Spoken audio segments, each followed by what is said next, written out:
Cette revue de la presse vous est offerte par le ministère camerounais des Transports.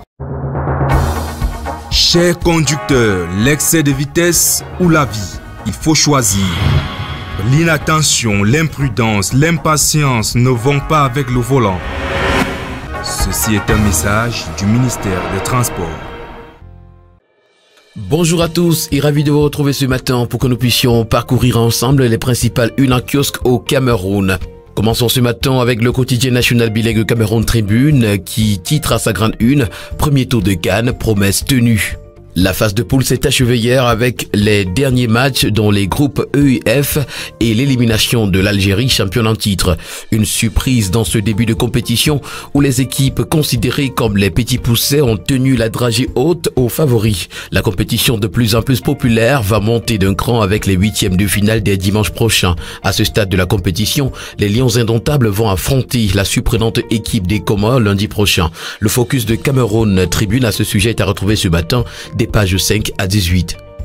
S'agissant également de la CAN Total Énergie 2021, le quotidien Mutation titre ce matin à sa grande une « Opération stade de plan, schéma tactique ».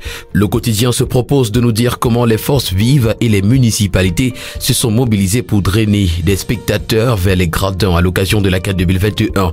L'information a été retrouvée en page 9. En petite une, on parle de transport urbain de masse, le boulet camerounais et puis promote 2022, Afriland First Bank en ré majeur.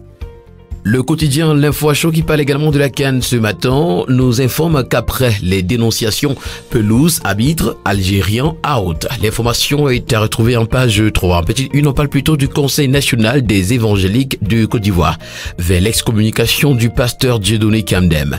Violation des droits de l'UCB, le carton jaune de la CAF aux brasseries est à retrouver en page 5. S'agissant justement de ce carton rouge ce matin, la Nouvelle Expression nous renseigne que la Confédération africaine de football rappelle la SABC à l'ordre. La CAF fait remarquer à la Société anonyme des brasseries du Cameroun, la SABC, que ses activités publicitaires et de marketing liées à la CAN Total Énergie ne sont pas autorisées. La CAF demande à la SABC de cesser immédiatement de s'intégrer dans un événement pour lequel elle ne possède pas des droits. L'information, vous la retrouverez ce matin en page 7. En petite une, on parle de coronavirus. Retrouvons le premier vaccin africain. Droits de l'homme, 2 prisonniers de la misère libérés. Région de l'Est, le gouverneur s'attaque au bas. Et puis CAN 2021, le Cameroun jouera les Comores. La CAN de l'intégration pousse à part ce matin parle des qualifications 8e de finale de la Coupe d'Afrique des Nations. Le Maghreb qui pleure et la CEMAC qui rit.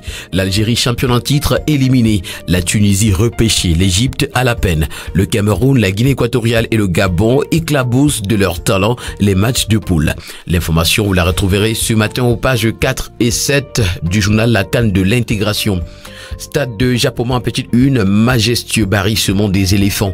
La CAN sur la toile également, volet de bois vert pour Valsero. Parlons de toute autre chose à présent avec le quotidien L'économie qui s'intéresse à la filière bois. Des incitations douanières pour booster la transformation locale nous renseigne ce matin le quotidien. Au cours de cette année, le gouvernement va exonérer les droits et taxes de douane sur les appareils destinés au développement de ce secteur. L'information est à retrouver ce matin en page 3. Entreprise en petite une, le Cameroun examine les contours du rachat de Bolloré Africa Logistique. Au sujet de la ZLECAf, retrouvons le plaidoyer des producteurs locaux pour l'amélioration de la compétitivité des PME. Et puis Covid-19, la première usine de vaccins 100% africain sera construite en Afrique du Sud. Le quotidien bleu d'Aman Mana, quant à lui, ce matin s'interroge. 10 ans de réforme fiscale, quel bilan? Les mutations opérées à la Direction générale des impôts entre 2010 et 2020 sont à retrouver ce matin des pages 2 à 3 du quotidien Le Jour qui parle également d'hommage ce matin. C'était Martin Swatiam. Retrouvons l'hommage par Aman Mana et puis justice, la femme de Bibou Nissak dénonce l'arbitraire. Le journal Relais d'Afrique, qui est également un kiosque ce matin, parle plutôt de la mairie de Douala. Roger Mbassandine projette une ville plus moderne et accueillante. Kamwata, 10 milliards de francs CFA injectés pour étancher la soif à Bertois. Nouvel an, la SABC présente ses vœux à la presse. Climat des affaires, Léontan se réjouit des effets induits de la CAN sur les affaires. Toutes ces informations et bien d'autres sont à retrouver ce matin dans les colonnes du journal Relais d'Afrique. Le tri hebdomadaire hebdomadaire Le Soir, quant à lui, donne la parole à Cyril Yvan Abondo. En 3 ans, nous avons ramené la sécurité, combattu les accidents routiers. Le préfet du département de la Sanaga-Maritime fait le bilan de ces 3 ans d'exercice, marqués entre autres par une lutte acharnée contre la Covid-19 en respect des prescriptions du chef de l'État, l'éradication du grand banditisme, la mise sur pied des mécanismes qui ont contribué au développement local et surtout le maintien de la paix. En petite une, on parle de l'affaire cabinet Lazare Atou. Retrouvons la liste complète des cadres convoqués par le Consupé. Mine santé, la chicha, le plaisir à la mort. Transport par mototaxi, retour au calme à Yokadouma.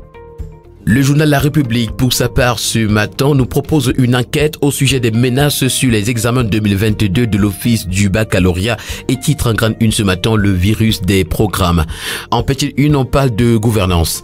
S'agissant de la gestion de la filière bovine, le journal La République nous présente l'incompétence du Dr Taïga qui est mise à nu. D'après le tri hebdomadaire L'Œil du Sahel, à Lardo, le maire issu du parti de Tiroma a été suspendu. Le quotidien nous parle ce matin de la promotion de la paix du vivre ensemble et nous renseigne que le conseil des imams est en croisade contre l'extrémisme religieux. Le quotidien Éco-Santé, quant à lui, ce matin, et s'agissant de gouvernance, passe au scanner les dysfonctionnements du système de santé au Cameroun. C'est la toile de fond de l'ouvrage du docteur Joseph Pierre Abba, médecin militaire et chef du service de cardiologie de l'hôpital militaire de Douala, intitulé « Le système de santé au Cameroun, conflits et inégalités au sein de la nation ». Le journal politique parle également de santé, mais plus précisément de la couverture santé CAN 2021. La température est au beau fixe, nous renseigne ce matin le journal qui indique que depuis le début de la CAN, le 9 janvier 2022, un constat se dégage tant dans les stades que dans les hôpitaux. C'est que les équipes déployées par le ministère de la Santé publique sont partout présentes pour offrir une intervention instantanée et efficace. Terminons ce matin avec le journal de l'édification financière pour tous, Financia. L'hebdomadaire parle d'import-substitution et nous renseigne que Camfish veut renforcer sa productivité. En petite une, on parle plutôt de transfert d'argent. Au-delà de la taxation, pensons à l'humain par Olivier Ndan. Et puis Afreximbank veut accorder une ligne de crédit de 8 milliards de dollars à 500 banques africaines en 2022. Toutes ces informations sont à retrouver ce matin dans les colonnes de l'hebdomadaire Financia. Mesdames et messieurs, c'est ici que prend fin cette autre édition de la Revue de la Presse. Merci de l'avoir suivi et rendez-vous très prochainement pour une nouvelle édition. D'ici là, portez-vous bien et puis bon week-end à tous.